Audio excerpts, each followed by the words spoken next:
রুবেল ভাই, অসংখ্য অসংখ্য ধন্যবাদ আমার তরফ থেকে এবং সোনিয়া বোনের তরফ থেকে। যেইভাবে আপনি মানে সকল বন্ধুদেরকে সাপোর্ট করেন, বিশেষ করে আমাদের সোনিয়া বোনকে এবং আমাকে, আরো মানে অনেক অনেক অনেক অনেক মানে যেইভাবে আপনার মানে রুবেল ভাই মানে আপনার বললে মানে ছোট করা হবে, রুবেল ভাই তোমার যেইভাবে মানে সহযোগিতা একের পর এক মানে নিঃস্বার্থে নিঃস্বার্থে কোনো মানে কিছু কারণ নেই আর নেই, যেইভাবে তুমি সহযোগিতা করে গেছো, তোমাকে অনেক অনেক দোয়া তোমার জন্য, অসংখ্য দোয়া অসংখ্য দোয়া।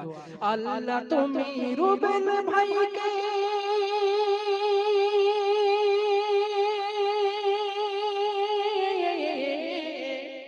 আল্লাহ তুমি রুবেল ভাইকে রেখো গো সদাই ভালো, আল্লাহ তুমি রুবেল ভাইকে রেখো গো সদাই ভালো, রুবেল ভাইয়ের তরে সবাই দোয়া করো, রুবেল ভাইয়ের তরে সবাই দোয়া করো।